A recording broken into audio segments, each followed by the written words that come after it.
15 of them. May 10th is. When was that issued? When was that issued? His daughter's getting married. That's gotta be more than a hobby. They canceled the wedding last year because of COVID. And if he can't make the wedding. See, that's why, when I tell people I'm done, you know, after tomorrow, I don't wanna be around anybody. I can't get sick. The wedding's May 8th. I know, it's just perfect right now. No, I mean, just to show how many we've got. We got a board meeting before, that's what I mean, I might have to. Why do you think you need to drop off your house? Nobody's supposed to take any. We're supposed to stock up with food this weekend. Well, Vince's son's family came down with COVID. So he went to go get tested to make sure that. Is he positive? I told him to call. I kind of figured that. Yeah, you talked to him? That's right out of his nose. No? You could go down to, 111 East Delafield's got testing now. The expo closed Quite a few people. for looking at testing. it. Seems 'Cause like- they're just doing vaccines, No, But apparently there's all kinds of vaccines out. yeah, but Like walk-ups, it's a whatever you want, seller's market. whatever you want except J&J.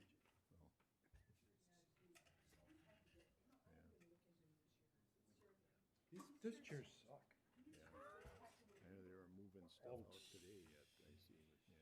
Hmm. It's putting it in the car, Yeah, COVID little grant. stuff, you know. Hey, isn't Evers supposed to tell us how to get the $4 billion or whatever the state's got? Well, I would say I can't disinfect my. Said we need new ones for COVID, right? Yeah, because I have payroll disinfect. Right. Well, yeah, we meet in person, so we should, you know, Yeah. we do. We're not over Zooming. Yeah,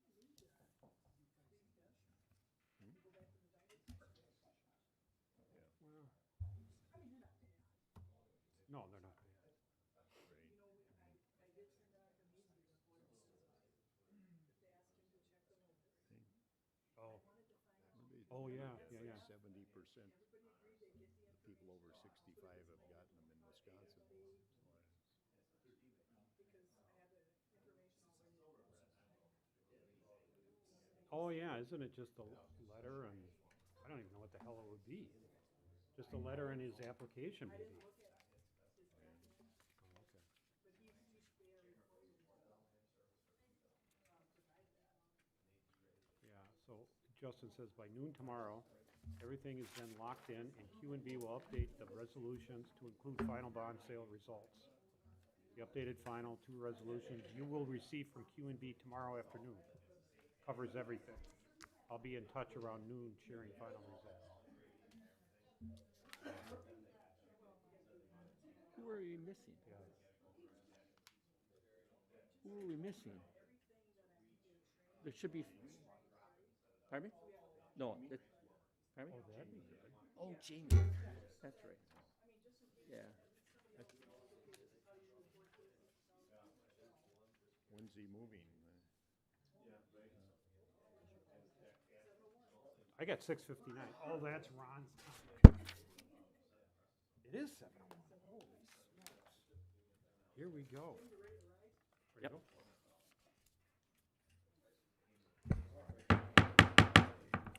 Good evening, everyone. Welcome to the Village of Vernon Plan Commission meeting. Today is April 14, 2021. We will call the Village Plan Commission to order with the Pledge of Allegiance and a standing moment of silence.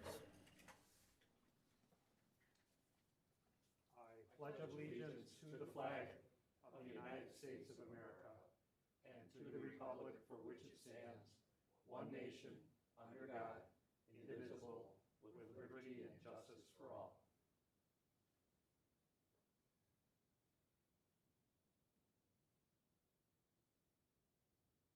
Thank you, everyone. Roll call and open meeting law compliance check. President Carl Fortner, Present. Trustee Commissioner Jim Solani, Present. Commissioner Dan Nowak, Present? Trustee Commissioner Fred Mahalik. Present. Mr. President, you have a quorum of your village board and, Village Plan Commission. Also, Mr. President, the agenda was posted inside and outside the Vernon Town Hall to the media on the Town of Vernon's, Village of Vernon's website. You're in full compliance with the open meetings law. Already a quarter.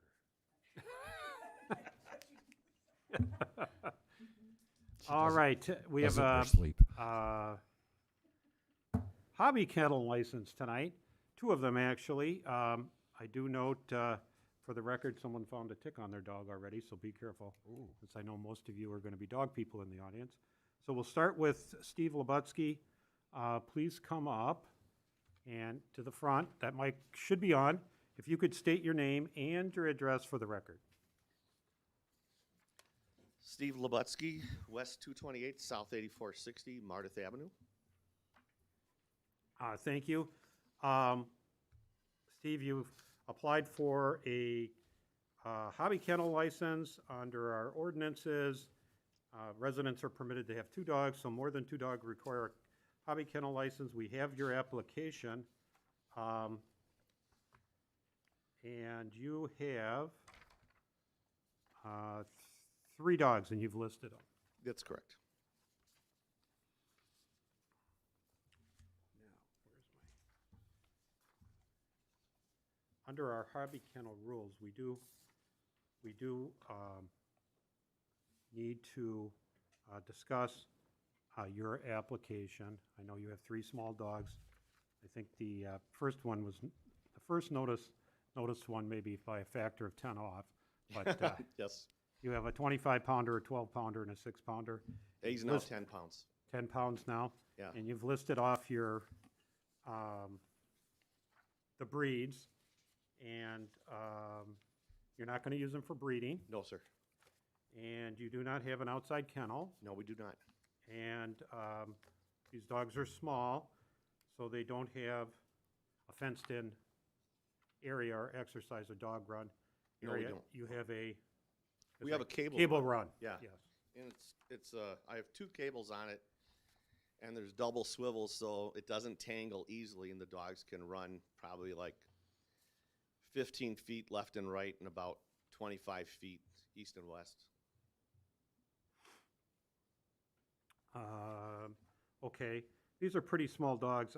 Well, first of all, we should open up for questions and then of the applicant and see if there's any public comments. I have none. Karen, have we had any complaints at this property over dogs? Or? No, I just wanted to, I did state before you, you do have comments from the neighbors, but there are no complaints on file with the village and/or the sheriff's department. Thank you. And we did get, I think we got 3 comments, which are in the pink, which I can enter into the record. One is from Mr. and Mrs. Poe, who are neighbors of the Lubutskys, and they don't, they give a little narrative about your dogs. I like your dogs, and say that at the end that they have seen your new little dog, and he's very cute, and I'm sure he'll be a loving addition to your family. So I take it that's an approval. Mr. Steve Satska, who I don't know actually, another one of your neighbors directly, Yep. direct neighbors, asked that we please approve Steve for his license. And then the third one I've got is April Durr, who is right across the street from you. Yes, sir. And they say we have no problem with Steve obtaining a hobby kennel license. Is there any other public? You're a neighbor, do you want to say anything or not? Do I Okay, have to give- yep. And then we'll come back to you if we need to. Mary Jo Grosskreutz, South 84 West 22885 Martin Street. I just want to go on the record and say I've dog sat these, 2 of the dogs, not the new baby, and they're well behaved. They've gone to school, and I do have an elderly mother and an elderly mother-in-law that I asked Mr. and Mrs. Lubutsky if I could borrow the dogs for, to bring comfort to the elderly. And I just had this conversation with them the other day. I said, if I could borrow them, like maybe 1 or 2 at a time, just to give comfort to the elderly, because both of them said, oh, I wish I could have a dog. So I just want to speak my piece. Thank you. So you're in favor of the hobby? Yes. Thank you. Okay. Yes, sir. Please. Robert Wagner, W229S8475, kitty corner from Steve.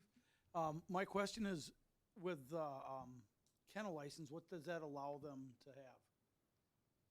I mean, can they have 10, 20 dogs? I mean, what is that? No, we're going to approve a kennel license. I would assume if we're going to approve it, it'll be limited to the 3 dogs that he presently has. It's not going to be unlimited. And if the number of dogs changes, he'll have to come in and get a new license. Okay, that was my question. It's not going to be unlimited. And we talk. Okay, that's was just my question, because I Yeah. don't know what the, parameters are for those licenses. And I just want to add this, I'm pretty much open for anybody to do whatever they want, it's America. But on the other hand, there are the concerns of, is it a nuisance or not? So, I'm kind of like, I don't know how many, I got neighbors all around with dogs, you put up with some barking and, what is a reasonable amount of, dog noise to put up with every day, but, I guess that's kind of my concern, that, it's agreeable to all the neighbors, I guess. Just here to support, whoever might be contrary to it, if it's a nuisance to them, so. I just thought I'd put that out. Have you had issues with Mr. Lavatsky's? Directly, no. Okay. Directly, no. Because I'm like kitty corner, I don't really hear it too much. But you hear the noise and, the other dogs around, and I don't know always whose dog's making noise, but, whatever. I just, I'm not saying I'm against it or for it one way or another. We'll see what the other neighbors say about it, and, as long as it's not bothering anybody else, then I'm for it. So, but if it's bothering somebody else, if they have an issue with it, then I'd say I'm against it. It's like, if everybody agrees, I'm okay with it. If it's gonna cause problems, then I'm not for it. So. Okay, thank you.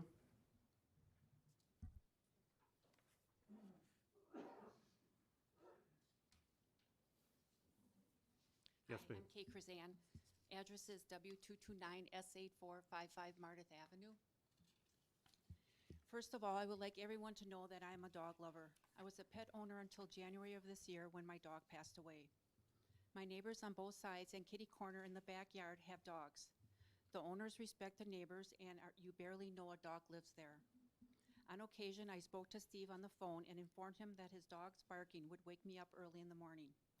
At the end of the conversation, he thanked me for letting him know. I felt content that the barking would subside after letting him know how I felt. That was not the case. The barking continued in the morning and different times of the day and the evening. The dogs basically bark at anything they see. I was disheartened to look out my window after they woke me up and not even see the owner outside. They would connect the 2 dogs to a lead, open the front door, let them out, close the front door to their house, letting the dogs outside by themselves. This happens 99% of the time. On 2 separate occasions, their 2 dogs were unleashed, entered my yard across the street, and went after my dog. I went to the neighbors for a cookout, and their dogs once again were unleashed and entered their yard barking. I feel the responsibility is not being followed as a pet owner, and many ordinances have been broken. The letter said the dogs would not be outside for more than 20 minutes. That rule has already been broken several times. They have been left outside greater than the 20 minutes. Most of the neighbors keep their dogs in the backyard and are outside with them. I feel those neighbors respect the neighborhood enough to keep it peaceful like it once was. If the guidelines were being followed with the 2 dogs, I would have no issues with a 3rd dog, but that is currently not the case. Thank you. Thank you.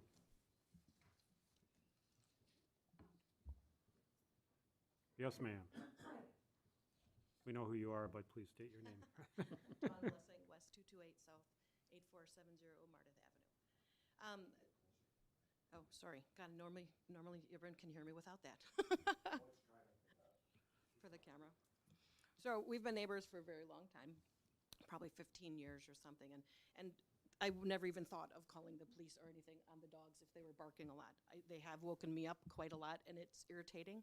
But I can say one thing is good is that since the letter's gone out, you've been very attentive to them, and you've been keeping them more inside. The dogs they're very cute, but they do love to bark, and I think it's because they're in the front yard on that lead line. I don't know if there's anything that, I don't know if there's a place in your backyard they can go. I don't know. I just know that being in the front yard, they see everything, and so therefore they bark at a lot of things. So that's one concern is just the placement, I guess, of them. And then the other thing would just be maintaining that they stay in the yard. Yeah, I didn't like that they came in the yard and they were trying to bark at my friends and my cousin's dogs that day. And, they were marking their territory or something, but my home is not their territory. I was hoping they'd stop at the boundary line. They can bark from there. So those are my kind of concerns about this. I love dogs. I think there's 11 in our neighborhood. So it's not that we don't have a lot, or enough. It's just you hear a few, you don't hear. There's a couple houses, I didn't even know they had a pet until I saw them take them outside. So just kind of concerns for neighbors, I guess, is what I'm, saying. Thank you. Other comments for Mr. Lubutsky's application? Steve, you want to come back up for further questions? So you've heard a couple of your neighbors say your dogs bark and they don't necessarily stay in your yard. There was an occasion last year or the year before where Lambo did run over, and he is aggressively nice. We take him to the Manuka Dog Park. We've never had an incident there with any of the dogs. Matter of fact, Lambo is very social. He has gone to dog training, and does very good with other dogs. And right now, the new puppy that we have that's now 4 months old is also in puppy training, which socialization is a big part of that. So I'm doing that at Petco and Sunset. The other thing, too, is my dogs are not the only dogs that bark. And on Sunday, Easter, in the evening, I actually had my dogs outside. I was with them, and I could hear dogs barking from down the street, and I have a video recording. My dogs are not barking, and you can hear the other dogs barking in the background. And I'd be more than happy to share that with you folks if you want to see it. But, that does happen, and I've actually heard it from both the north and south side of our residents, dogs barking, while mine were not. My dogs do bark. They, for some reason, do bark at Kay when she is by her house. I'm sorry, say again. Barks at Kay's property. Excuse me, okay. When she's out. I don't know why. I don't know if there's an irritant, but that is a common problem. So, and it's pretty much Lola that's the barker. And Lola's 12 years old, and Lola's health is diminishing. Matter of fact, I just was at Dr. Brenda at Muskego Hospital, and she recommended a CAT scan and a possible $3,000 to $5,000 surgery on her rear canal. And we're not going to do that. We'll take care of her, keep her comfort, but she's got enough of these little tumors and cysts that are in her and possibly in her colon, and we don't know how long she has. But, like I said, I just took her there Monday. So.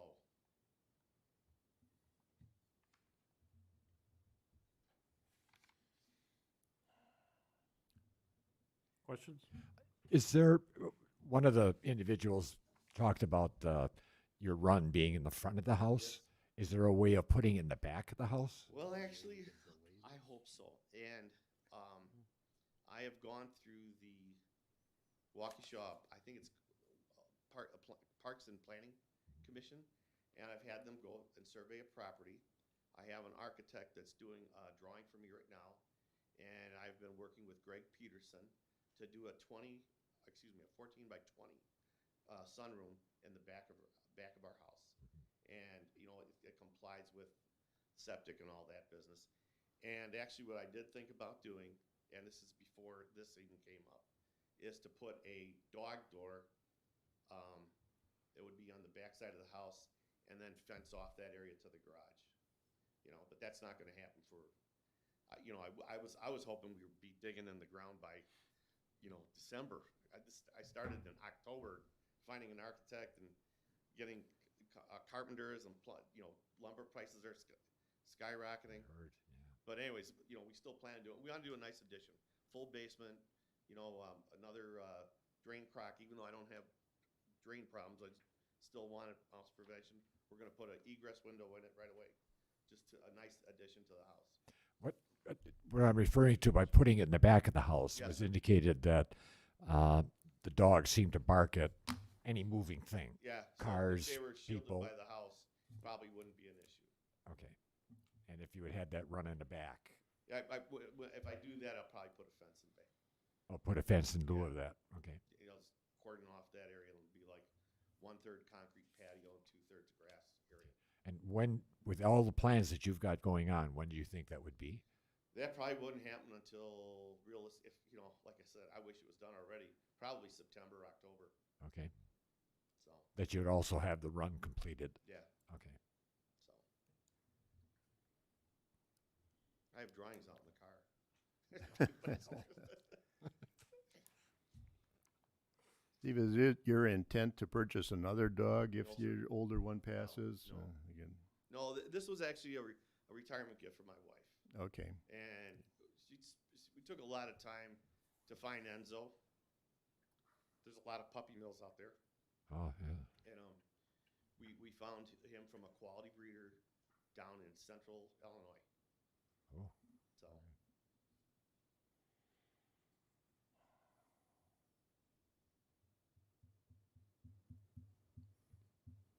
Yeah, you wouldn't even need a hobby kennel license with two No. dogs, so. yeah, I know, but Well, that's, you know, we were trying to be compliant with, thinking, Yeah, we have right. 3 licenses. Right, you did the, yeah. Commissioner Nowak, you were saying. is there any way we could issue some type of a temporary thing or delay this until we know the outcome of the health issue with the dog? And I don't plan on doing surgery on the dog. You know, we're gonna let her live. She's healthy. She has chronic ear infections that we maintain and take care of. But, you know, we're not gonna go and have surgery done on her, you know, extraordinary measures.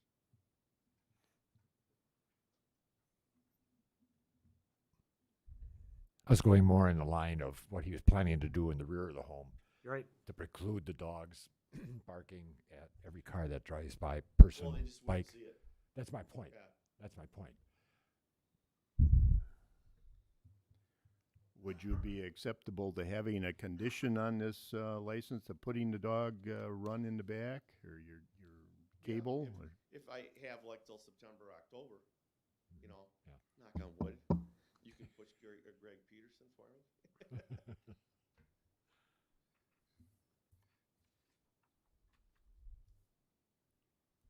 yeah, we certainly could make that a condition, putting the dog run in the back, or, a extra, you know, a fenced-in area, either or, if you wanted to go that route. I mean, you know, we can write conditions as we, Well, I would prefer that it be in the rear of the residence because it'd be blocking the view of the road and would not. The dogs don't get excited, but they see something moving and they want to Yeah. let other people know that they're there. I don't know how to explain it. And I think by having that in the rear of the residence, that would solve a lot of the problem. would you give them a period of time to do that? You know, put I would, a deadline? and he's saying September, and I would say October. October 31st? Yes. And I'm coming from it from delays, okay? Yeah. And if there's a delay beyond the delay, Yeah. then come back to the town Okay. and let the planning commission take a look at it Yeah, again. no, it would be easier for us because, like I said, I've already looked at dog doors, and so I want to do that as an extra. I have a 24-inch sill masonry height on this addition, and then, you know, I'll have put that dog door in, and then have them stone in around that, obviously, Mm-hmm. frame it in. So.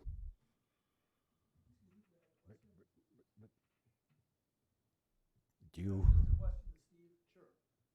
Can't you, why can't you put the dogs out the back now? Why can't you guys? Well, it's just, I don't have a good place that I could even do a cable run. I have to put a fence up for everything.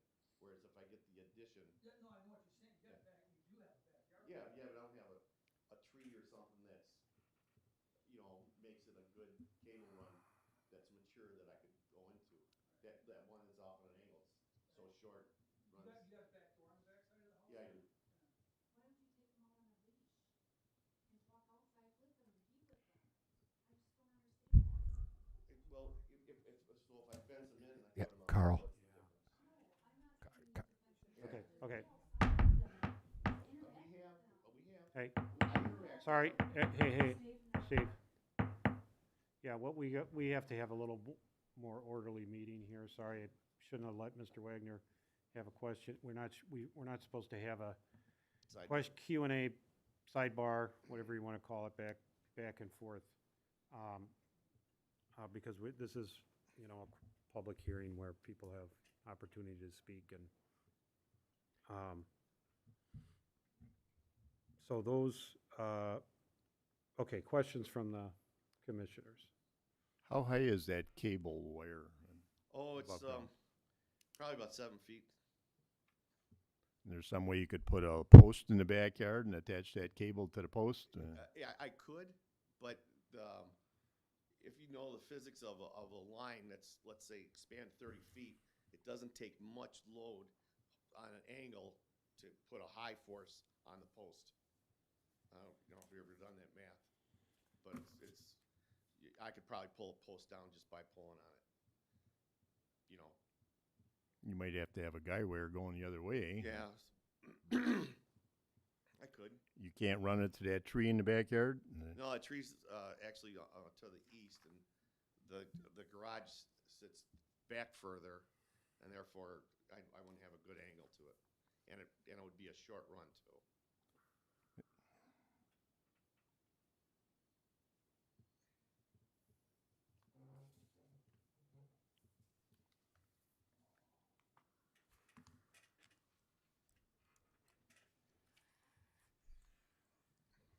Jim, you got anything? No, I have a hard time because I'm a dog lover, and I would just say, yeah, go ahead and have your hobby license. And especially with the references that you got from some of your neighbors. Yeah. Some of the things we've been talking about are more a solution to an issue with the dogs barking as opposed to whether we grant a kennel license or not. And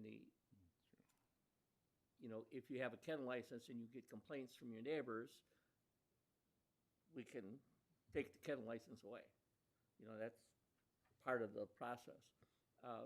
So if there really is a big enough problem to cause that, where we have to go out there and check it out, I think we already have the solution to that. We just deny the or take the license back or cancel it or whatever the proper term is. So it's really up to you as a, concerned dog owner to take care of the dogs in the. Is there a quantifiable value in decibels? Because Yeah, I understand I don't know. Because if you're gonna say that, I hear other dogs barking, and I hear other noises in my neighborhood. Yeah. Well, let's quantify this. I And I have a understand. calibrated decibel meter in my possession, because I've done this type of work before. So I need a distance and a value. Well, usually decibels are measured at the lot line. Okay. And I don't know what, was it 64 decibels or I don't know what the Okay. number is for noise nuisance, under that ordinance. Yep. That's my only concern is, Yeah. and then the unfortunate condition of your third dog, how long are you gonna need this kennel license? Yeah, right. That could be a year or two. It could be 3 months. It could be months, yeah. So, That's my only thoughts. Yeah, the noise is in ordinance 221, and it's decibel level of greater than 65 when measured from a common property line. So would that be the center of the street then? Property line. Property line, Property line? which is 33 feet off the center of the street.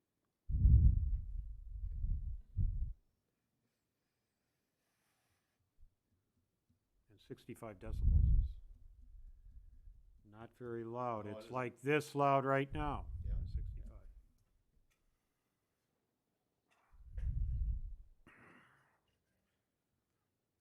Well, and I think the noise, you know, our standards is, and we need to discuss this as a plan commission is, I mean, you gotta look at public health, safety, comfort, general welfare. I think the noise nuisance goes to, you know, general welfare of the community and adherence to our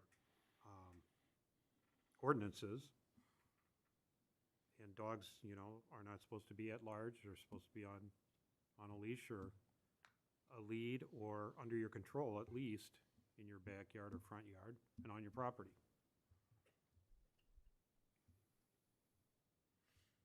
And whether you have 2 dogs or 3 dogs or 1 dog or 5 dogs, I mean, Mhm. you know, a single dog could be a nuisance and running at large or whatever. So the hobby kennel license doesn't necessarily solve that. It might, you know, it certainly is gonna permit extra dogs that might be problems, not to say that they will be.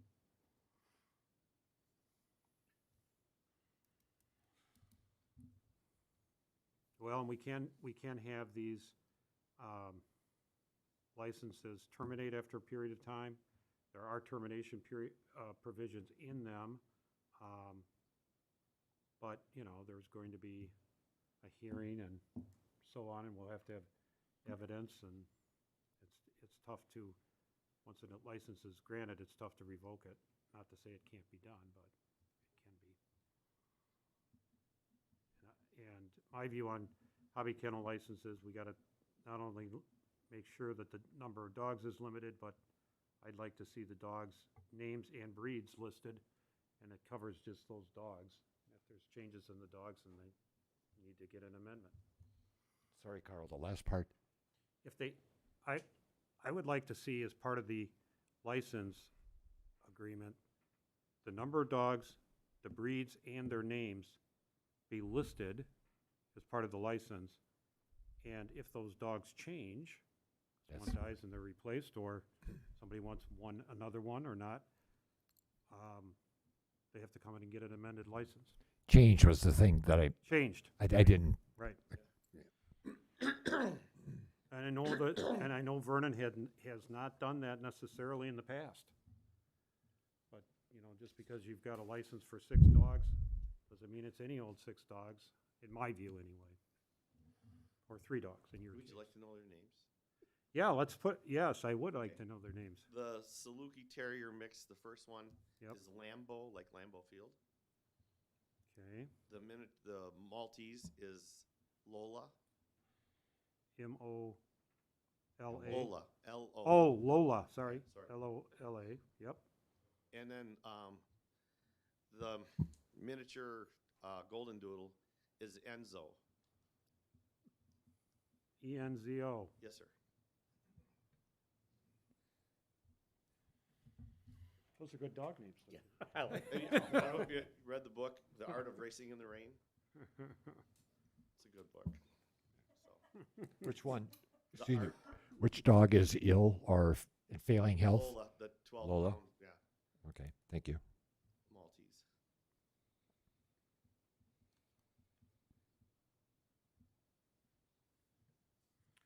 Well, do you think we've heard some complaints. Are those complaints enough to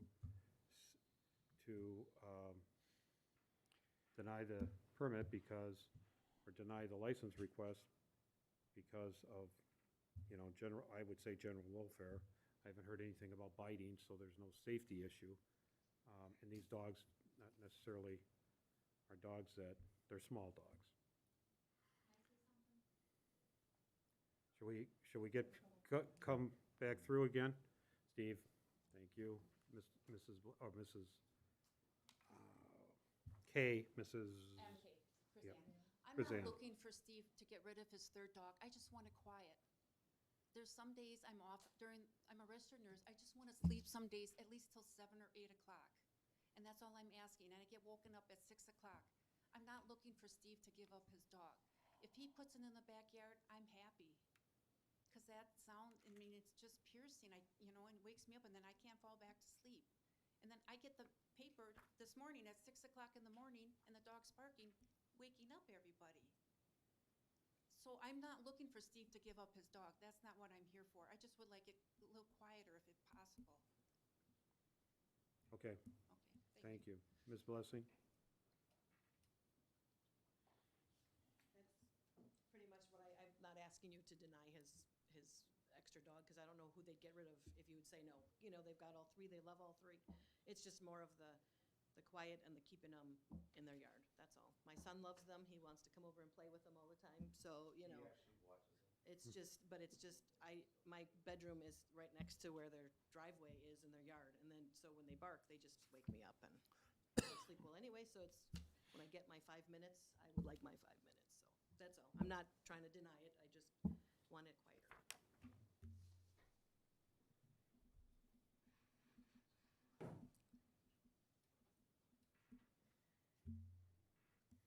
Ideas?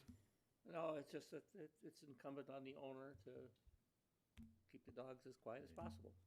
The dogs are gonna bark sooner or later, that's gonna happen. Steve?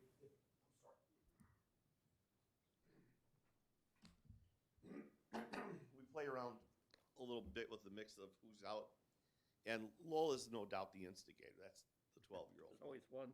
Yeah, pardon?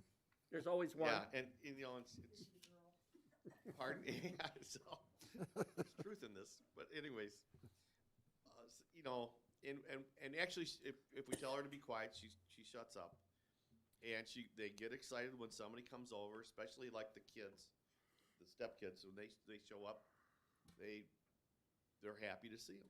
So, like you said, they're going to still be dogs, and I can't change that. So. Have you ever considered getting a bark collar for the dog? I did try that. They weren't very effective because they typically didn't work well enough. I did do that. I did the one that uses it sprays there's a spray that comes out of it when you do it. Are you familiar with that? No, I'm not. Yeah, why I say it's vanilla, but it's not. It's some other citronella. You ever hear of that?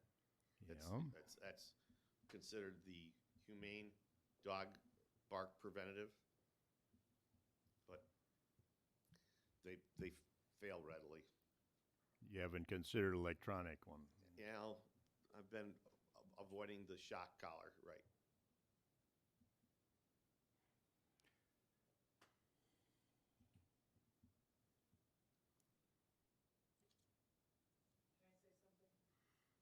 Please come up. Do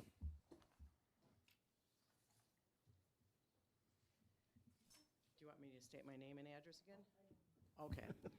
So, what I'd like to say on the record is, we've all lived in this community back here for some time. I know I've been there over 25 years. You guys have been there, some time. I know they've been there sometimes. I don't feel, and now I am 3 doors away from Steve, I do not hear his dogs barking. There are large dogs across the street from me. I hear barking all the time. There are cars running up and down the street, loud cars. We just accept that. That's our neighborhood. There are kids with RC cars. There's kids with jet airplanes. This is a fun-loving neighborhood. I mean, I just want to go on the record saying that. I mean, like I said, I'm 3 doors down. I'm an honest person. I would say if these dogs are a nuisance to me, I understand that they're next door and across the street, so they might hear them, more than I do. But there's all sorts of noises in the neighborhood. I mean, and yeah, it's summertime. Your windows are going to be open. I think, he had said he's going to put a run in the back. He's looking into solving this issue. I guess that's what I wanted to say. I mean, I had a large dog. Everybody knows Shadow. They walked with her. She lived to 17 years. She was an 80-pound lab, and everybody walked around with her. You all know her. She was she barked. She barked. She's a dog because, maybe because your door is away. But there's big dogs right next to me. You just put up with it. Sometimes I'll go over there and I'll say, shh, shh, and they listen. I guess I'm blessed to know that I have some barking dogs and kids playing and cars running up and down the roads. It's a lively neighborhood. I don't know. Okay, thank you. It's more the barking at 6 o'clock in the morning, I think. Yeah. 10 o'clock. Yeah. Some of us. Yeah. I know, Carol, at this point, we haven't received any complaints on the dogs from the police department or at Village Hall here. I understand there's a problem. Everybody knows about it now. Everybody should be concerned. Mr. Lubutsky is in charge of controlling these dogs, so he's going to have to monitor them. It's his license that's on the line. So other than that, dogs will be dogs. But if they get bad enough, they have the right to complain. And we'll take it from there.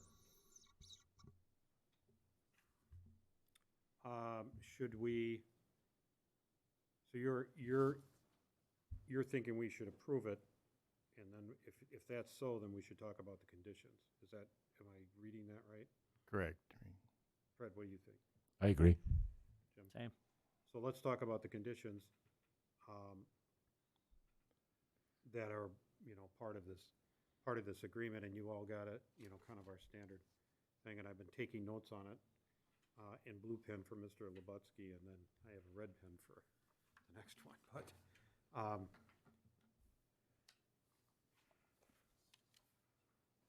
sorry. So we're saying here, well, we have to consider public health, safety, morals, comfort, and general welfare. We're saying that those could be managed, and managed how? Are we going to require Mr. Lubutsky to move his dog run or set up a exercise yard in the back? And if so, by when? Well, I would think that should be one of the conditions, yes. Probably by October 31st. Okay, and we know about the noise, the barking. It's particularly in the morning. And I'm, sensitive to that. 6 o'clock is different than 10 o'clock. I mean, it just is. Or even 8 o'clock for that matter. Just like barking at 7 o'clock at night versus midnight is a big difference too. Goes the other way too. We could say something in the agreement that, our noise ordinance 221 without regard to 221-2A11, and I put that in there always because sub 11 in our ordinance talks about, noise created by town, village board approvals. And just because we approve a hobby kennel license doesn't mean we're exempting him from the noise ordinance. That would be grounds for termination. We could put it that starkly just because these are hard to terminate, and by saying, well, we can deal with it later is always, to me, going to be a problem. We talked about no breeding, so we can cross that part out of it. We talked about, or in the agreement, it talks about kennels, outside kennels, we can cross that part out of it, because there won't be one. We can limit him to his 3 dogs, his current 3 dogs, and we can list them out by breed and by name. He's given breeds and names. And limit the permit to that.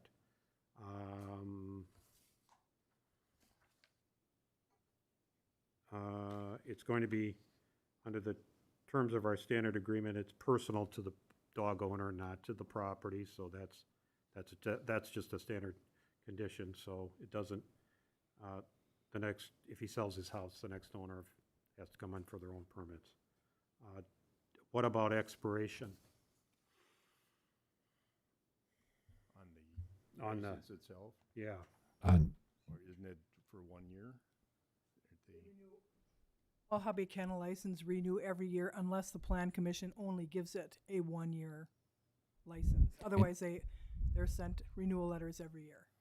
and that renewal letter every year, is that on a first of the year basis, or is it, Every hobby kennel or commercial kennel gets a renewal letter every year. okay, but is it on the date of the initial It's a calendar year. calendar? That's what I was So it goes asking. from January to December. So January, December, thank you. I so don't, there's an automatic renewal, right, I don't think there's. unless you have if you have an expiration date, then there is no automatic renewal. They have to come in and get an extension or a renew license. When you say automatic renewal, do we renew those if we've got a number of complaints on them? If there are complaints, there is a procedure that they have to come back Right. to the plan commission. Information has to be gathered, documentation has to be gathered, and then there's a hearing per Yeah. se. Therefore, there's really only, the licenses are only issued for 1 year. So there already is a termination thing if we say we're automatically renewing them on an annual basis. Unless the plan commission would say that this terminates whatever, October, November, then we would not send out a renewal letter. But all hobby kennel and commercial kennels always renew if they comply with the information that we need for the renewal. The money, the rabies, the conformance to the ordinances. Karen, on the basis arbitrary that we established October 31st, he comes in and sees that he has a run in the backyard and whatever. Does he have to pay a fee for that when he comes back in October, and then he renews then in December, or how would that work? If you're granting the license, are you saying that you're granting the license only to October? Or are you talking about Mr. Lwatsky doing his run in the back or the patio, or, I don't know. Do the run by October. Then you would have the building inspector go out to make sure that the run was installed. Oh, okay. So But it if would he's be, doing it in conformance with a porch, then he'd obviously pull permits and. so he'd have December 31st like everybody else, except the building inspector would check to make sure October 31st And is satisfied. what's done also is when they are renewed, they're the newer hobby kennel license. The other ones have no conditions, have lots of dogs, no conditions. But the new ones all have conditions, so we proof the conditions and what the property owner brings in to make sure it's conforming to what the plan commission authorized. The new ones within the last 2 years. Are those reviewed on an annual basis by the building inspector, or No, they're reviewed by our office, and if there is a zoning issue, then Okay, it's brought to the building inspector's attention. what I'm concerned with is that October deadline, the 31st. Can we trigger that condition to be inspected at that time somehow? Sure. That would be Vince Yeah, or Ward, Hollingsworth. right. The Either issue one. really isn't whether he gets the sunroom or done by then or not. The issue is that the dog is in the backyard, Correct. by October 31st. 31st, Or yeah. whatever date. And then the license could expire December 31st, Which would be normal. Yeah, which if- would make it a normal, right? If you choose to terminate it, otherwise they would have to they just do their paperwork and they continue year after year. They would I would assume we would just go for renewal then. Right. Yeah. For that property owner, as Right. the president stated. Non-transferable to a new property owner. Right. Right. Or dogs. Or dogs, right. But that's what Mr. Lwatsky Right, indicated. right. He And didn't- if his dog passes away, then he's two and he doesn't renew it, then he doesn't need it. Right. And just so everybody knows, there is a strong feeling from the village board to do 3 dogs, anything above 3 dogs, just so that everybody knows that's what is being talked about in the provision of the zoning code. Right, we have talked about that at a board level, to increase the 2 dogs to 3 dogs, and hasn't happened yet. I don't know, we're gonna get 2 new board members, whether that's ever gonna happen. Right. I don't think there's any discussion about going above 3, so. And I can honestly tell you, the people that have hobby kennel license, we've never had one complaint on hobby or commercial. We have more complaints on individual vicious dogs Yeah. Oh, yeah. than we do on any hobby kennel. Unfortunately, too many complaints about individual dogs, as the village board is well aware.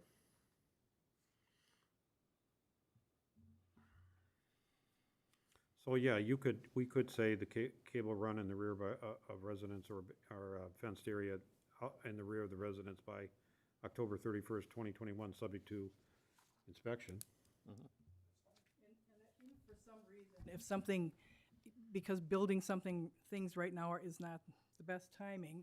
I mean, Mr. Lubatsky could come in September or August to say, hey, I need a 1-month extension, or, Right. I mean, the Plan Commission has heard if there's extenuating circumstance, that could possibly be amended. But Mr. Lubatsky would have to come in and talk to you about that. Right. It's fine. Okay, so what I'm hearing here is that we've discussed and considered and then tried to manage, if you will, or provide conditions, if you will, to so that the health, general welfare, safety of the village, immediate neighborhood is maintained. We haven't heard anybody complain about property values. We haven't heard anybody complain about, well, this is a built-out subdivision. You know, condition 3 in the agreement talks about orderly development of the surrounding property. I think there was one vacant lot, now it has a house on it across the street, but that subdivision is pretty much built out, except maybe one lot down the road on Martin Street. Utilities, access, road, drainage. You know, this extra dog is not gonna cause any issues there, it seems to me. Same way with traffic. There's no impact on traffic. And we talked about all the regulations, including specifically writing something in the termination provision about violation of noise 221. Yes, Commissioner. What, one of the things that came up as part of the application by one of the residents is this parking business. Knowing that the run won't occur not later than the end of October, everything being equal, is there anything that we could do to mitigate that parking between now and the end of October?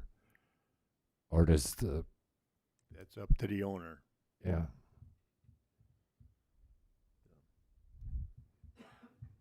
Well, other than not to grant the license or terminate it. I mean, if you're gonna put another condition in there, certainly, we can entertain other conditions. We've referenced the noise ordinance, of course. I think it's already established in our ordinances already, right? Right. Okay.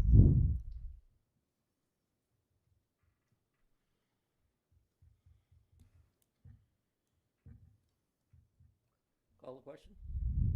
Okay, let's call the question. So we're gonna be looking for a motion to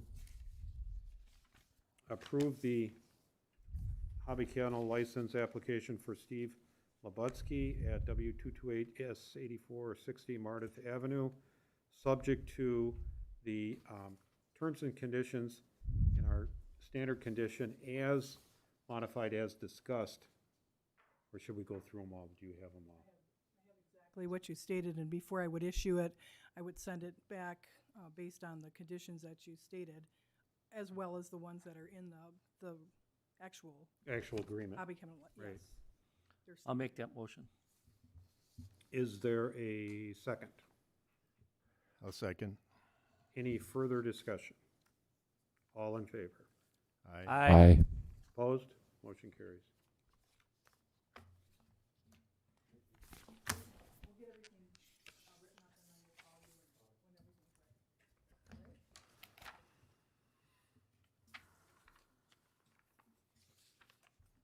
Okay.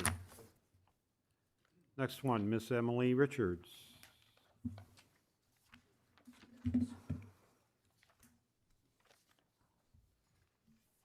Could you please state your name and your address for the record? Emily Richards, S94W23660, Kunzendorf Court. And you've applied for a hobby kennel license for 5 dogs, including 2 new puppies. And you've had 3 dogs for quite some time without a hobby kennel license, is that right? Correct, yeah. We moved in and kind of didn't know a lot of this stuff. We had a little bit of a, we're foster parents, and so when we initially moved into our home, we got a call a few weeks later, and so things were a little chaotic, and then COVID happened, and so we're just trying to get all of our ducks in a row at this point. When did you move in? August of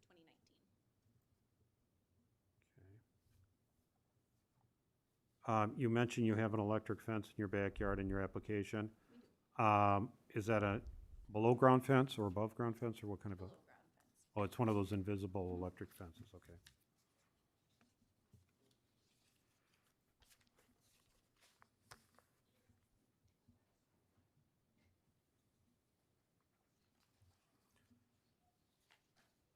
Okay, you've got, well, we'll have to, somebody's gonna ask the question, why do you want 5 dogs and they're all big dogs too?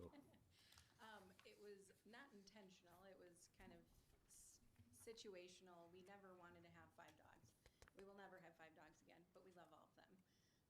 I think at this point it was a friend of ours gave us the opportunity to have these 2 dogs, and so that was kind of where we, I'm sorry, how many, friend gave you an opportunity for? for 2 of them, the 2 puppies that we ended up getting. Okay. And so our other 3 are getting a bit older. They have a lot of, lumps and bumps, kind of like what he was talking about. We have 1 blind dog.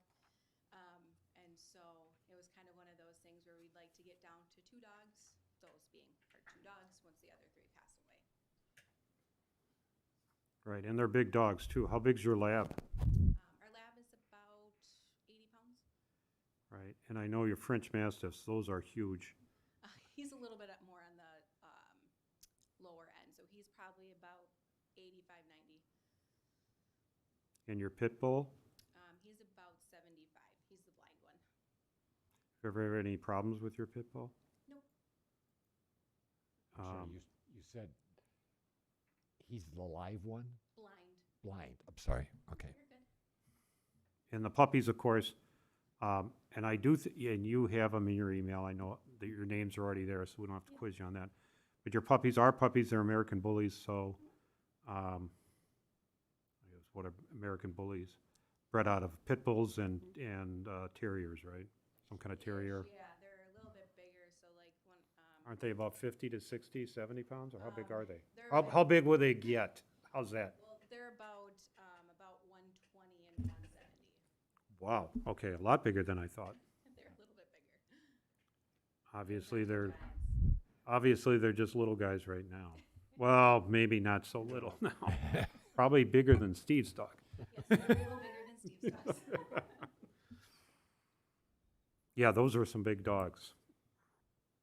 As we proceed, what is an American Bully? Yeah, I'd say it's kind of a mix between like, I'd say kind of like a terrier and a mastiff would be Okay, my best bet to. that's the first time I've heard the term, so I'm Yeah, sorry. It's actually a relatively newer categorized breed. I think Oh. within like the 90s, I think is when they officially deemed it as a breed. Thank you.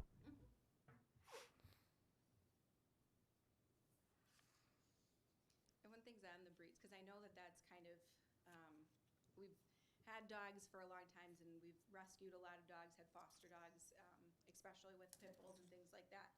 And we are very conscious of people's perception of them and making sure that they are very good temperament-wise and all of that.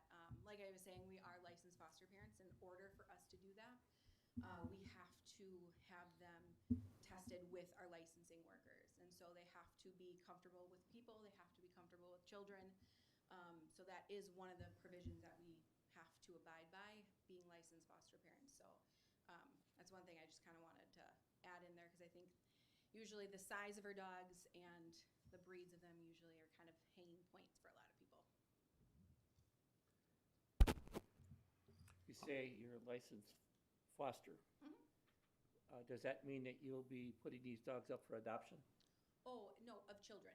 Yeah, Oh, she meant children. children. Okay. I did say that we were Two-legged versus foster four-legged. parents of dogs too. So we, What I we've thought I done heard, both. you know. 'Cause my dog's a rescue, and, you know, and I, well, you know, that's, No, these ones are all to stay, but we have been, we've fostered You're dogs so funny, in the past Jim. too, mostly with pit bulls and things like that. But now we've transitioned to fostering children. And let me because I interrupt just by wanted saying, you to know that if you did have them adopted out, you know, then you didn't need a license anymore. Right. No, they're here to stay. being a former foster parent, I congratulate you on what you're doing. That's a challenge, and I wish more people in the greater Milwaukee area would do that. So Agreed. thank Yeah, you. we had our foster daughter for about 18 months, and she went to go live with her brother a month and a half ago. So a little bit heartbreaking, but we move forward. Okay, now you're over by the golf course. Are there any subdivision restrictions over there about dogs? So that's where there's been we have some bylaws, but we did go to our title company that said that there's no restrictions in terms of a HOA that we abide by. But with the bylaws that we have, there weren't any specifics to number of dogs. So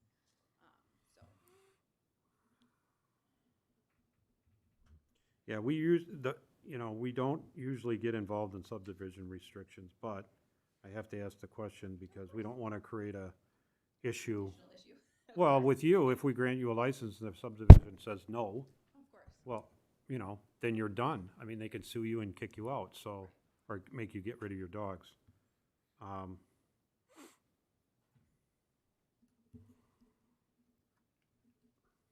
And some subdivisions do. They limit you. Okay, now, we did get some emails from your neighbors. I don't know how close they are. Michael Sandoval, he says next door neighbor. Is he right next door neighbor? And he says they're perfectly fine with their dogs. Barking is never an issue. Obviously, you got 2 new ones, so I don't know. I'm sure that applies to your old ones anyway. And then Kristen Jacoby, who is one of your neighbors, right across the street, right? And she says, my husband John and myself are not opposed to obtaining a kennel license. So those 2 neighbors are at least in favor. Is there anyone else who's a neighbor? There's 2 neighbors here, so we should hear from the neighbors, and then we'll have you come back up.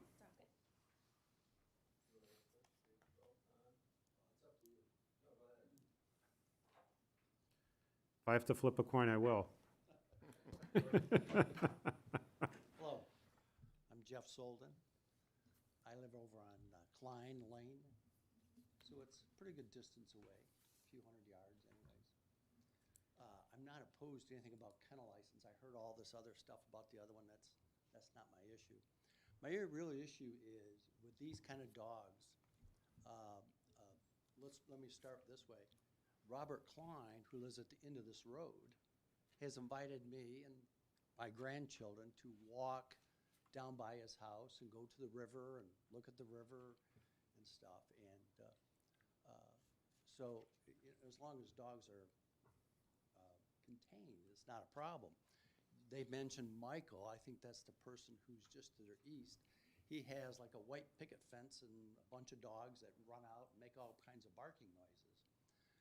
So it's not that scary with those little dogs. You can tell they're little by the barking. You can't really see them. My issue here is these are dangerous dogs. These are vicious dogs. These dogs, at least the pit bull and what's it called, the mastiff, are banned in England. They are banned in Maryland. They're banned, by the way, in many counties in this state, including Milwaukee County. Okay, for some reason they're not banned in Waukesha County. So I have an issue with that, you know, because I'm taking my grandkids down there, and I don't want any issues. I don't want them being scared. So I have that issue. One of the issues I have is the electric fence. It's underground. You can't see it. And if a dog runs through it, they have free rein. So what I would like to see is an actual fence to keep them in so they can't get out, like their neighbor has that white picket fence for these little yappy dogs. That works. They only bark when we walk by. I don't know if they bark otherwise because I live up the road a ways. We have our own barking dogs down at our end of the road, this road.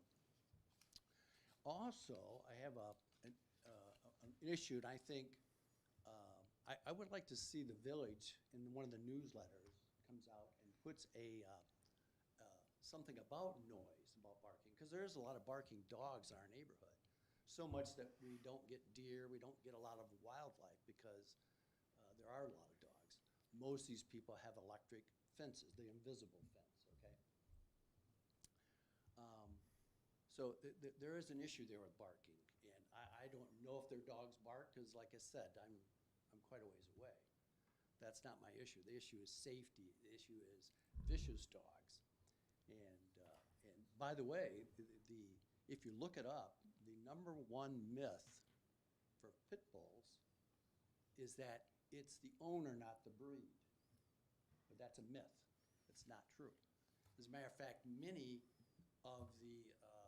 there's been many owners been attacked by their own dogs, their own pit bulls, okay?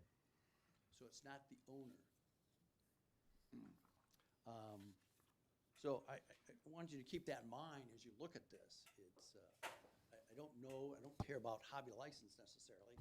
I do care about the viciousness of a dog that's been banned in many places, okay? Many places.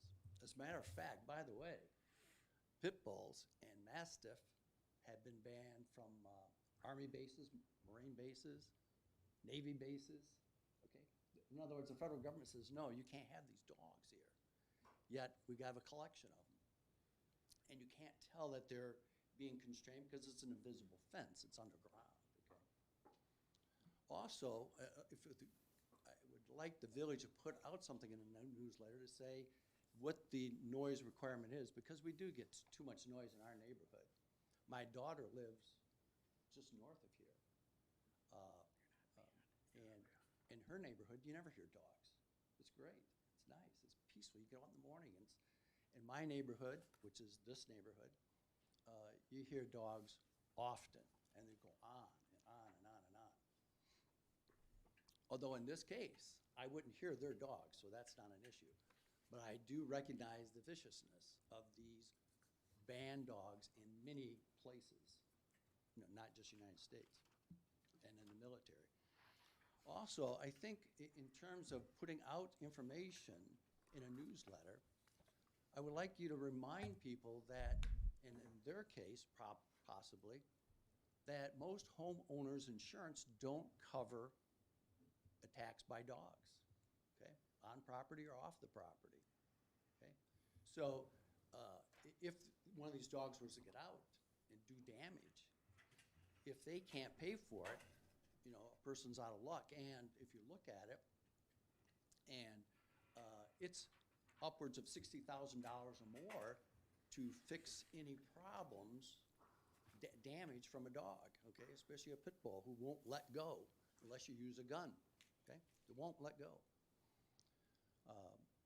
So if you guys could put out something saying, hey, if you need to check your liability. They do offer there are places that offer canine liability insurance, okay? In case somebody gets attacked, you have, $100,000 or whatever they offer to fix a problem, fix damage done by a person. That's not gonna fix their mental problem, but certainly fix a issue with that problem of damage to, I can't imagine what it would do to a child, okay? And people always think, my dog would never do that. Well, people, oh, of course not, it's their dog, just like we don't think our kids would ever commit a crime or do, do something wrong. So I want you to keep that in mind as you look at this. Like I said, I'm not opposed to a hobby license, I don't care about that. I am very grateful that you sent this out, to know that there is some vicious dogs in the neighborhood, and that could possibly get through an invisible fence, be it they just decide, pit bulls, my experience with other people who have pit bulls, they'll put up with a lot of pain. They'll run through it because it's not a big deal, it's just a little pain. A mastiff will too.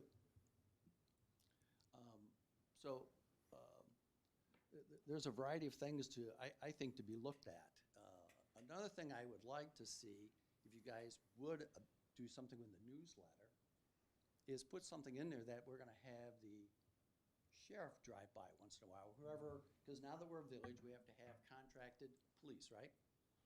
Is that correct? We do have contracted. Yeah, we do. So have them do an occasional drive-by and tell people they will, if they hear a dog's barking, that something will be done, whatever can be done, okay?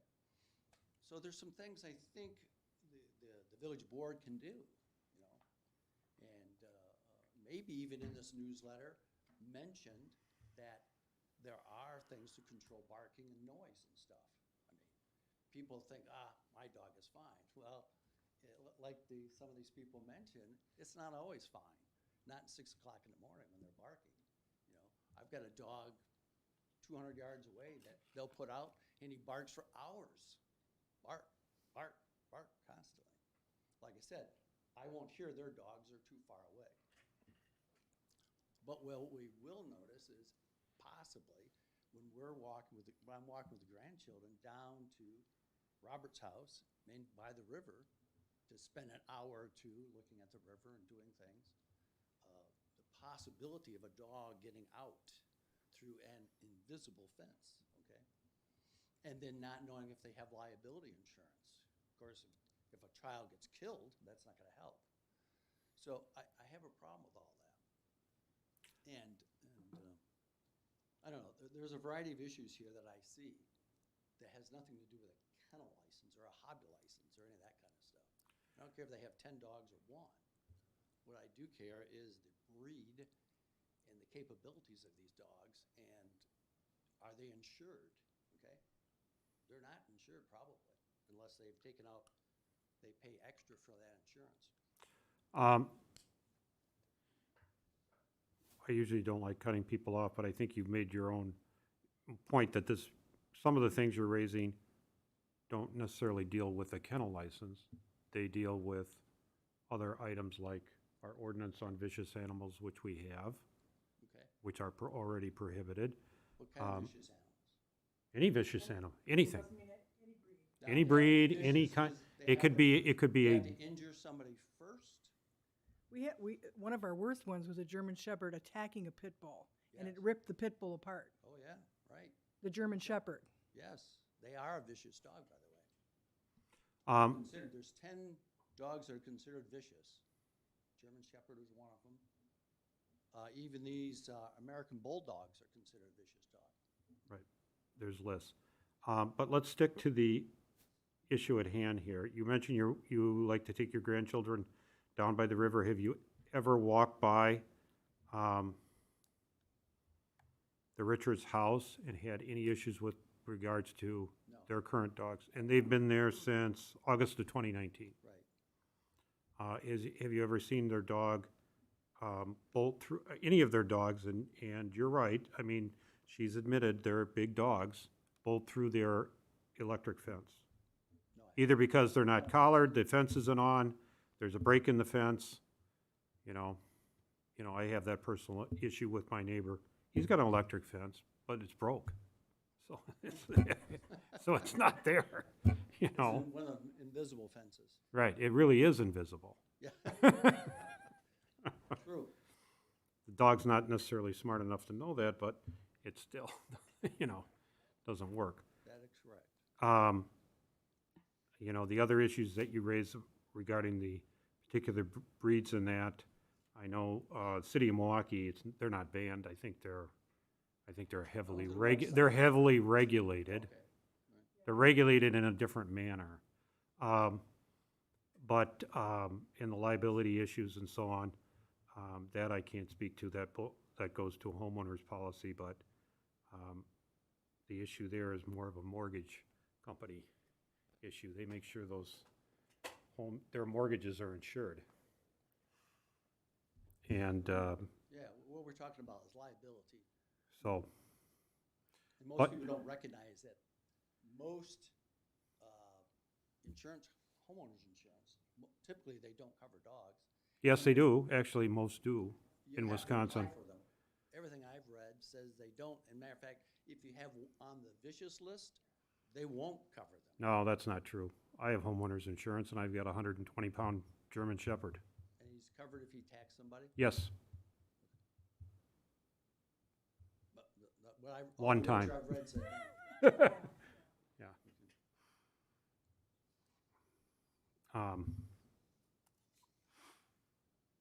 So that has really, not necessarily has anything directly related to this. What we're trying to do is consider the application for a hobby kennel license for these 5 dogs at this address. Yes. And so I'm trying to focus on that issue, not generally should Vernon ban, a pit bull, or generally have this rule or whatever. I mean, that would apply whether this person came in for a hobby kennel license or not.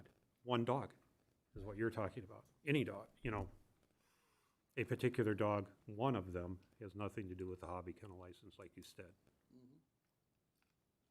So focused on that, do you have any other further? I've made some notes. Well, what would be a reason why a person wouldn't allow a hobby license or whatever you call it, a kennel license? I mean, what would be a reason?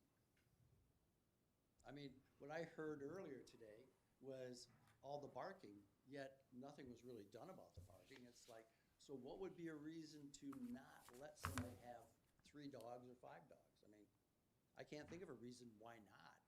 If the Unless person came in here somebody- with continual violations, dogs running at large or barking, has been ticketed in the past, or had a vicious animal that was against our ordinances, we wouldn't allow them to have more. A vicious animal is one that has already committed a vicious crime, you might say. Correct. Well, that's prima facie, Vicious that's based on, That's prima facie evidence. Proof that the animal is bitten, scratched, attacked, or injured any person shall constitute prima facie evidence showing the animal is vicious. So if they do it, they're vicious, period. Okay, what you're saying is, well, we think you might do it. My German Shepherd might do it. the military thinks they might do it. Right, but the military has German They banned Shepherds. them from their bases. They do have a German Shepherds, don't they? They probably bring them changed into the battlefields. Right, and England has banned them, and Maryland has banned them as a state, okay? So, yes, Even But if that's they're- something different than, I that's understand. something different than a hobby kennel license. I understand, but at least it's on the record that if one of these dogs does something, that they can be sued, and since you guys approved it, perhaps the village can be sued too, okay? I'm very protective of my grandchildren, and we want to be able to continue walking down there and not be concerned that the battery has failed on one of these things and they can take off and get through, okay? Like I said, I don't care about the noise, I don't care about the hobby license. I care about what preventing something from happening. Not like, well, something happened, so now we'll have hearings on it. Yep, we got it. Thank you for your comments. Yes, sir, you're next.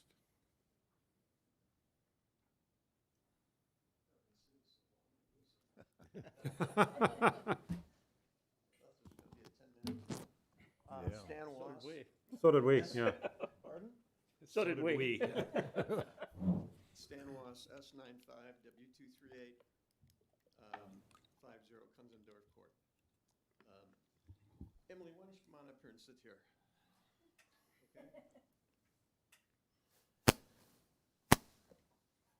You know, when I came in, I said that I was here representing the uninformed and disenfranchised. Um, I am coming here to represent the uninformed. I'm a member of the association committee, and it's a very loose association. We've tried to tighten it up, and haven't had much luck because people don't see a need for it until there's a need for it. And one of the issues, and I want to state this up front, I have no grievances regarding the Richards or their dogs. I'm a dog lover. I put 2 dogs down. I wish I had another dog. And by the way, I think my Karen Terrier would probably kick your Mastiff. Okay. But anyway, I'm just kidding. I hope so. That's true, yeah. Talking about pit bulls that are bred to dogfight, so. That's right. I know. And I believe there's probably many people in our subdivision, probably 60% plus, that have dogs. So the issue with the dogs is not why I'm here. I'm more concerned about the changing use of their property. We do address changing use in our association bylaws. And if a hobby kennel is allowed for dogs, does that mean a hobby kennel could be allowed for ponies or horses or any other thing? Well, I mean, is that a possibility? You have to have a minimum of 3 acres for any type of livestock. Okay. Yeah, we have in the association bylaws, we do not allow livestock or chickens, but are ponies considered livestock? Many people consider them pets. Many people consider pigs pets. No, pigs, in our zoning code, it's horses, pigs, goats. Horses, pigs, goats. Chickens are allowed. Yeah, chickens. You No, you well, can not have roosters, but. 5 hens Yeah. in a 1 acre. All right. I do have a concern with 5 dogs in one household. And I believe the gentleman before me adequately addressed the issue about the breeds. I've dealt with 2 of those breeds. I've had good and bad luck with Mastiffs. And I've had, good and bad luck with Labs. My concern, again, has to do with if we're allowing them to have a kennel with 5 dogs, it just seems to be a bit too many. I didn't know when they moved in that you had 3. Okay? So I can't say that I was aware of it at the time. Had I been aware of it at the time, I probably would have addressed it directly with you. The other issue is that I believe the ordinance calls for notification of people within 600 feet. 500. You told me, Dan? 500. 500 feet? How many residents does that include? We have a list. Okay, You give us this. okay. So Right, we can read that into the record who the notices you went can to. do that in the record, but I'm concerned, what does that represent in terms of percentage of our total subdivision? I believe Our ordinances are based on feet, not based on who's in the subdivision, so. okay, well, in this case, I do know that I spoke with several people, tried to reach as many as I could today, because I know what's going to happen is as soon as if this becomes approved, there are gonna be people who are gonna object, like a gentleman that just left. And they're gonna come to me, just like they've come to me about the Medlinskis. And, nothing's been done about that. Now that I found out that you do have an ordinance against barking dogs, I think we can do something about that because their dogs do bark constantly. So that's a different issue.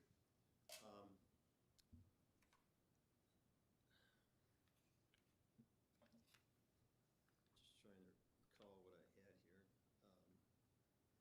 Well, you said that 5 dogs you thought were too much, or you're, Well, 5 dogs are, for one household, I believe 5 dogs. okay, is too would, much. is And 4, it's- where would you draw the line, though? 2, 3, 4? I'd have to go with what the ordinance says. 2. It's 2. So you're, I so, mean, I know there are several people in our subdivision that have 2 dogs. I just found out today that the Jacobys used to have 3. And one of them died. So they replaced it with a pup. I did speak with. don't they still have 3 dogs then? I'm sorry? Don't they still have 3 dogs then? If they had 3 and one of them died and they replaced it with a pup, do they still have 3 dogs? They had 3 dogs. One died. I think now they have 2. Hmm? Had a puppy that made 3. Okay, And then that one made 3, died, then so one it's died, back to sorry. not just the two. Yeah. Okay. They didn't replace it with a pup, they had 3, one was a puppy. Thank you. I did speak with as many people as I could. There are people who were not informed about this at all, who are objecting to it In your subdivision, right? in the subdivision. Okay, Yes. okay. And the reason for objecting to it is primarily the fact that they are dog owners. They have invisible fences. One person's concerned that when their dogs do get away, which they do quite frequently, if they go visit and you have a dog that's not accustomed to seeing other dogs, they would hate to have their dog get in a fight with them. And it'd be on the losing end probably, okay? Not your dog, but their dog. There are other people who question the need for 5 dogs in one residence. I totally appreciate what you're doing regarding the adoption of dogs. I also think being a foster parent is salt of the earth. We adopted, one of our daughters adopted.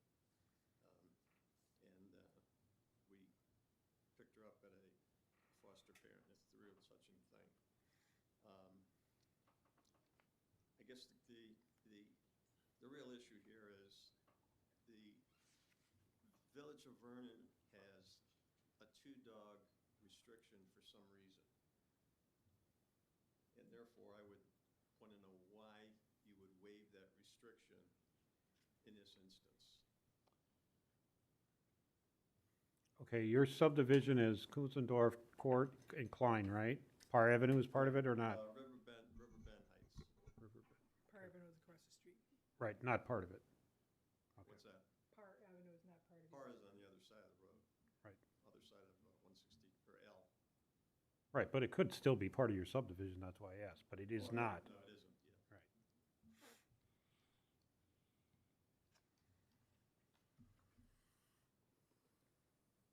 Okay, so, And then, the same issue, maybe I can just reiterate that. Someone mentioned, I think in the other case, that how high does a hobby kennel go? If you have 5 today, will you have 6 in a year, or 7 in a year? Is it something that can be added on an annual basis? Are they able to replace if you have a dog that is? 3 of them are getting old. Okay. I mean, once you have 5, can you replace 5, or do you, up to 5, or? not the way I prefer them written, no. Okay. Older ones, they said, you have 6 dogs and no restrictions, any 6 dogs, anytime, bring them in and out, doesn't matter. We're trying to limit it and be a little more cautious about that. I guess what I'd like to do is ask that this vote be postponed until the entire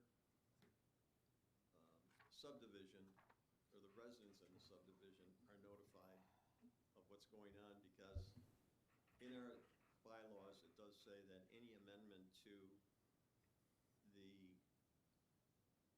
bylaws needs to be approved by 75% vote of the owners. And given the fact that we have a number of dogs in the subdivision, a lot of dogs running around. I've had dogs run into my house. I've had dogs um, come in the garage, and I've had dogs escape through the the Albies. They used to have a dog named Marley. Marley was a golden retriever. Ran out of the yard, went right through the fence, and then she'd come over to our house, and then I'd have to drag her back and try to get her back through the fence, and they had no idea that the dog was even gone.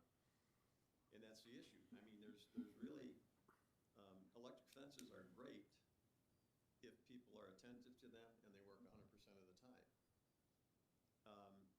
But if it's not working, or if they're not attentive to it, the dogs escape, and it doesn't take much to get, as that gentleman mentioned, it could go after a child, or a child could walk in to see a dog and walk through that electric fence, not knowing it's there, and the dog could be startled and hurt the child. So I think there are potential issues, and I want to address these with you because I'm speaking for the people I've spoken with. And I think you need to know this up front. Again, I love dogs, and I don't have any real fear of dogs, but I do see the potential for some issues to arise. Well, this is a public hearing for a hobby kennel license, and I'm trying to get to the point here. You can speak with your residents, I think outside of this meeting, so. The major point here, Carl, would be, I believe that we need to notify the entire. When you say we, who do you mean we? You, your homeowners association? As the. No, we can't. Our ordinances say 500 feet. Okay, then I guess I'll take it upon myself to do it. What I'll ask people to do is I'll take a copy of that letter, which I didn't get. If you can give me a copy, Karen, I'd appreciate it.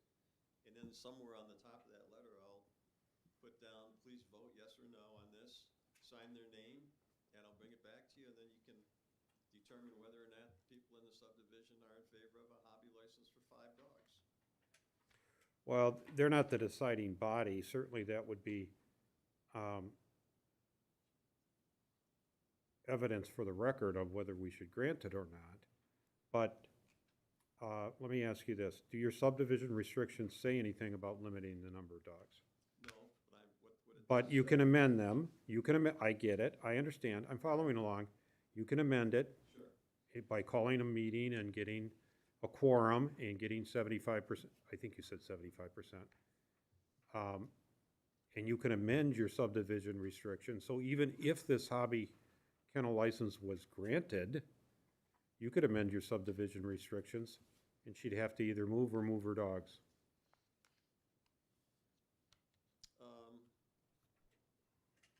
It's a contract. It's a contract between all the members of your subdivision. Yeah, I mean, it would be an unusual type of amendment. I think it's better to have the people vote, because there is a restriction in the subdivision relative to change of use. And I kind Yeah, of interpret this. but that's the subdivision. That's the subdivision, I'm saying. That's a subdivision. What we're talking about is the Vernon ordinances here. I understand that, but what's the sense of having a association bylaw if in fact it gets violated? And if it Well, gets violated but, if the ordinance is violated and the subdivision bylaws are violated, to me, it's a slam dunk that, it shouldn't be approved. What ordinance is being violated, Stan? I don't, The two-dog limit for a hobby well, kennel. she's here to correct that. Well, is it a correctable thing? Yes. yeah, Do you feel, based on what the gentleman before me said, and based on what I presented, that it's a, um, it's a yes vote among everyone? The gentleman before you had no objection to the hobby kennel. I think he did. indirectly. No, he did not. He said No. specifically he had no Right. issue with the kennel concept. His issue was strictly the breed. right. Our ordinances, first of all, we're not going to get into individual subdivision, restrictions. That is a private contract between members of the subdivision, and it typically is more strict than the municipality ordinances. So, in other words, if you don't want to see more than 2 dogs, you could have written a restriction in that subdivision already. Says no more than 2 dogs. Vernon doesn't, or any municipality doesn't enforce those type of restrictions. Within that, your subdivision restrictions, there's enforcement provisions in there. There are. You can take her to court and get a remedy. And there's nothing in our ordinances that says we have to go to notify everybody in a subdivision. Nothing in our ordinances that say the subdivision people get to vote. Okay, it seems to me, though, the common sense solution here would be to look at not only the ordinance, but also the bylaws, and say that, The ordinance, not only the bylaws, what bylaws? our bylaws. No, we can't get in the, We represent the village of Vernon. Okay, We're not, I don't want to say we don't care, but, what your subdivision wants doesn't necessarily apply to the whole village. all right, I understand. So we can't apply just because your subdivision wants it one way to make that to the whole village, right? Totally understand that, Jim. Okay, then, why does the village of Vernon have a 2-dog limit? It's not. It just says any more than 2 dogs requires an additional license. right, so we can, We're not saying, that you can only have 2. It says that if you have more than 2, you have to apply for a license for a hobby kennel. Okay, well, why is it 2 and not 5 or 8? That's actually an open question that we have been debating a little bit. We haven't gotten to the point where we're going to change the rules yet on that. But we asked ourselves, where did 2 come from? Why was it 2? Why wasn't it 3 or 5, type of thing? So that's a valid question, but right now, I mean, it says 2. I know Dan's had, you've had 2, you've had a litter, couple litters, but you sold them. In this instance, if, in fact, they have a litter, I don't know if they're. right. All right. Well, and you heard on Mr. Lavatsky's, we made it very clear, no litters. And so we will make the same thing if the commission is so inclined to proceed with approving it, that'll be a condition. She just said it, no litters. If the solution is not to use the bylaws at all, then maybe a practical solution here would be,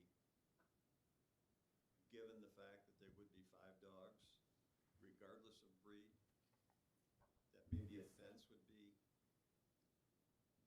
a physical fence would be better than an underground fence, because it's probably more secure. Not many dogs are gonna run through a fence.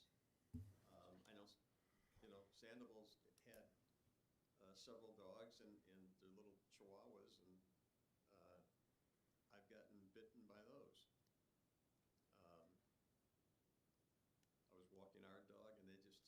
reception to me walking our dog. And so they attacked me instead of my dog.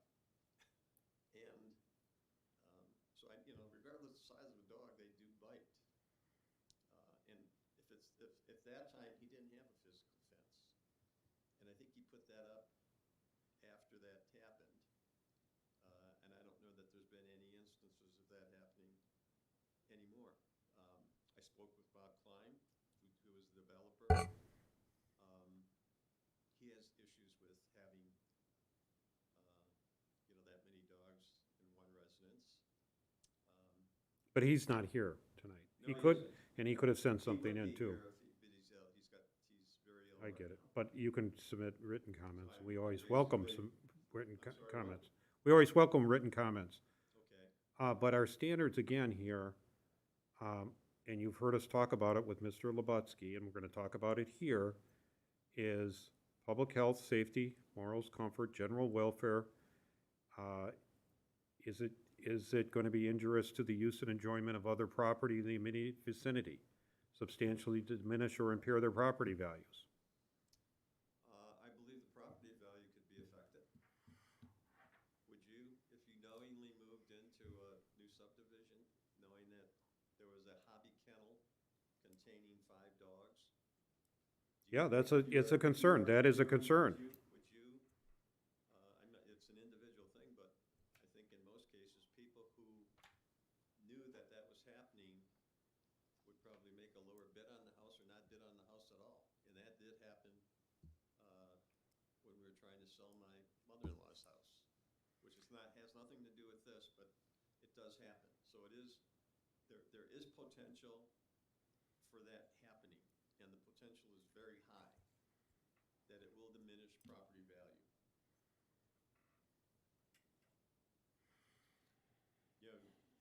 You may feel differently. You may feel as, Dan, I know your feelings pretty much. I don't know yours. Jim, I don't know yours. Carl, I don't know yours. But I've seen it happen where the value has been diminished. Well, we need proof of that, Stan, though. We got a letter What do you from, want me to do? Go out and I can prove, I can get some offers that we had. I mean, it's not going to be, Dan, it's not going to be based on what's happening in our subdivision, okay? I think if you're looking for proof on everything, I think you gotta look to common sense also. And I think in some cases, common sense has to rule. Well, our next door neighbor is selling their house and they got offers that I pretty talked far to her. Yeah. over what they, No, nothing was over. They got offers that were Okay. subject to what they were asking. but Okay. we made sure, I think one thing. And I don't know that when I talked to Paula, she did mention that you had the 3 dogs that she had visited, and yeah. that the issue, that there was a non-issue with the 3 dogs. Okay, Stan, we're getting I mean, if, we gotta wrap this up. All right. Okay. Do you have anything else to add? No, I guess my major concern is property value diminishing, change of use from a residence to a hobby kennel, and the fact that 5 dogs in one residence, regardless of breed. Okay? I have a question. Did the neighbors sell their house next door? Yeah, they have an, accepted offer on their house, Hasn't closed yet, though. hasn't closed yet. Okay, well, they know you have dogs? Our neighbors, No, the buyers. I don't know if the buyers do, no. But we make a very visible point to, like, actually, most of our neighbors don't even know that we had dogs. Well, that's what we've gotten writing here from the Jacobys. They didn't realize you had any dogs, and Because we make a very point to do that, so that they're not barking, they're not out for excessive, if they're out, they're sunbathing or chewing on a stick or something. yeah. Most of them don't even like to stay outside very long because they like to be inside most of the time, so Okay. we try to make that a point.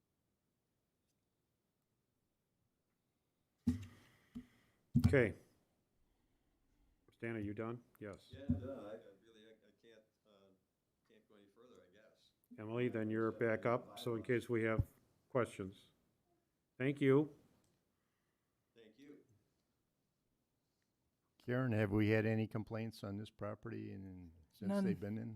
None from the village and none from the Waukesha County Sheriff's Department. Okay.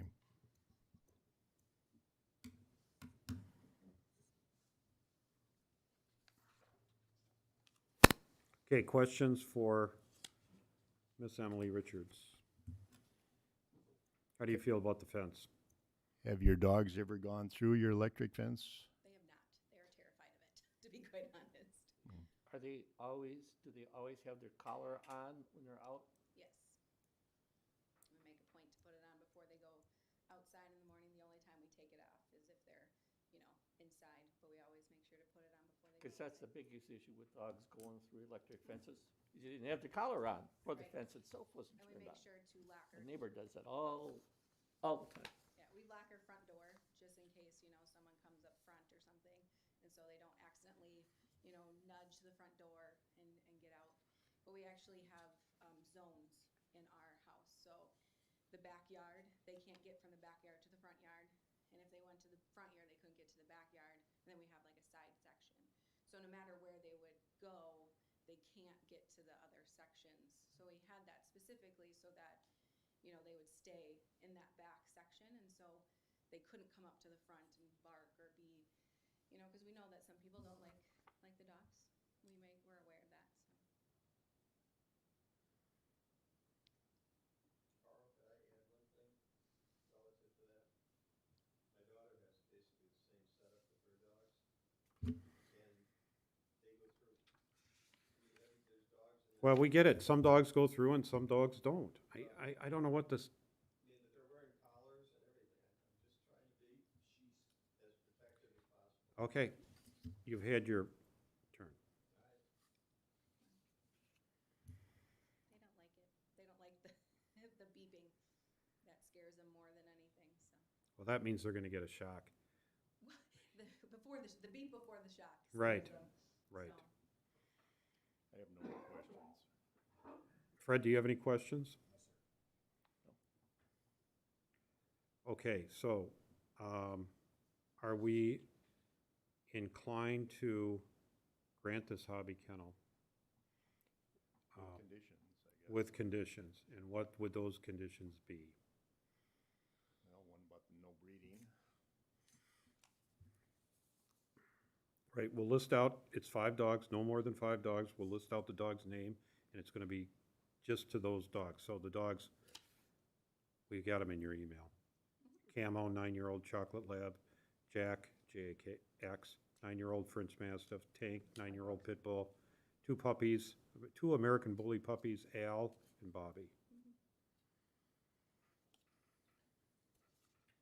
No breeding, of course.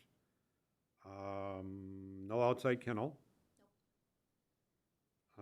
Dogs are kept inside or backyard exercise yard inside the fenced area, which is a underground electric fence with their collars, fence turned on, or on a leash. You can walk them down the street on a leash. Of the same, to cover the barking, although we didn't hear any complaints about barking, we'll have the same, ordinance 221, our noise ordinance cited for termination, just to be consistent. What else do we have, gentlemen?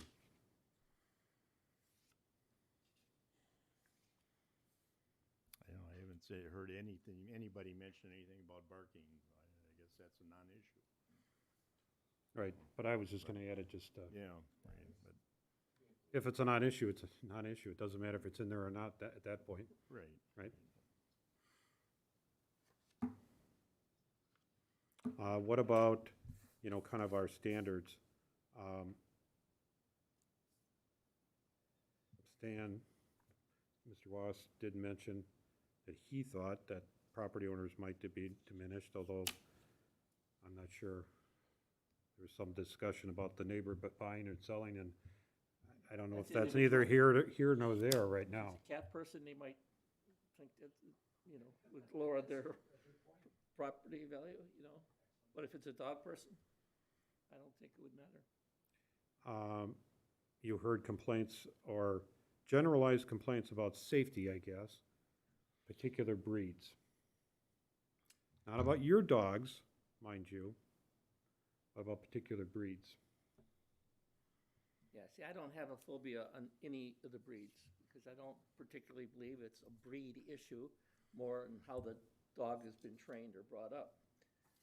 That being said, any dog can have a adverse reaction, you know, just because it gets startled or something happens that they don't expect, you know.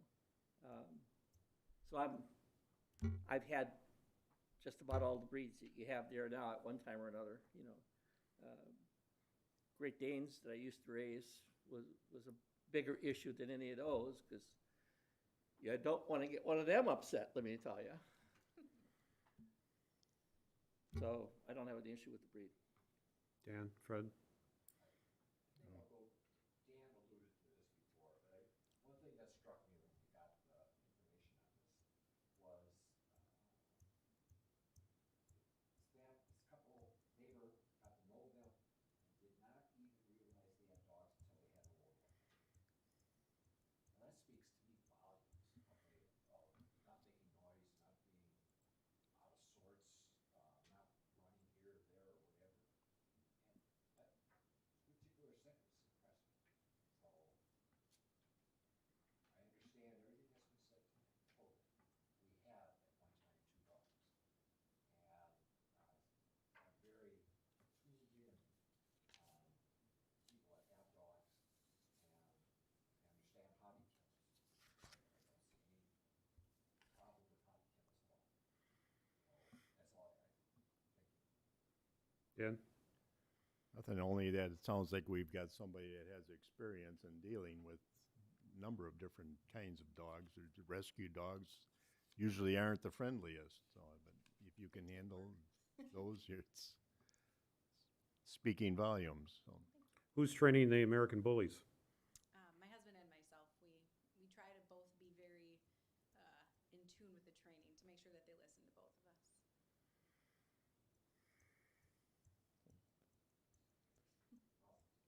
Yes, of course. Emily, how many children do you have? Or foster at a time? Currently, we do not have any, but we are licensed to foster 2. And the kids, how do they interact with the dogs? Oh, yeah. I could show you pictures upon pictures of our last foster daughter. I remember we took a picture of her at PetSmart because we got their nails filed down, and she was just standing in between both of them, and she's like this high, and they're above her, and she's just petting them, and I think someone took a picture of her because they just couldn't believe it, how it looked, but those were her best friends. To me, that's another indication that these dogs are pretty well behaved. Or at least the 3 older ones. To allow them to foster children. All the 2 puppies, yeah. I'm more concerned about the puppies than the 3 older ones. If you would have had problems with the 3 older ones, you would have known by now. Yeah. The puppies are puppies. And they get big. And they don't know it, you know. Kids. I just know sometimes kids can, pull on tails or, sometimes they can be naughty. What do you mean sometimes? Well, She was 2.5 too, so she was at the definite age of liking to test her boundaries. Oh, yeah, yes, they do. Okay, what about expiration, just as before? We've talked about it before. Personal to you and your husband. What's your husband's name, Jake? Jake. And to that particular property.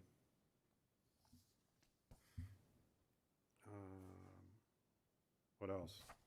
Otherwise, we're looking for a motion to approve the hobby kennel license for Emily and Jake Richards at S94 W23660 Kusendorf Court in Vernon, subject to the conditions on our standard form and as modified and as added to pursuant to our discussion. Also move. Is there a second? Second. Any further discussion? All in favor? Aye. Aye. Opposed? I oppose. Motion carries. Thank you. And I owe you $35. I have a check. I have a check, yeah, I got one for you. Next up, approval of minutes. This is March 10th, 2021, and we've gone through those, right? Minutes, yep. I want to compliment whoever did these minutes.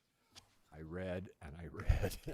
I think this is the longest set of minutes that I've seen. One of our longer meetings. Well, it was, but I went into these minutes and I'm saying, oh my goodness, oh that's right. Saw that we did that. Thank you. Did I see that? Good night, everybody. Thank you, Stan.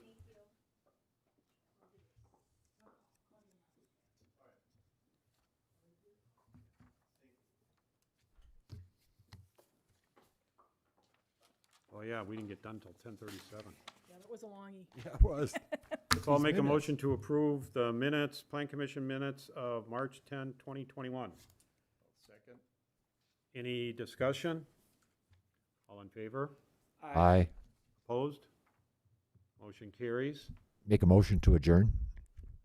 Is there a second? Second. All in favor? Aye. We're adjourned. Fred, how does it feel, your last plan commission meeting? That's what I heard.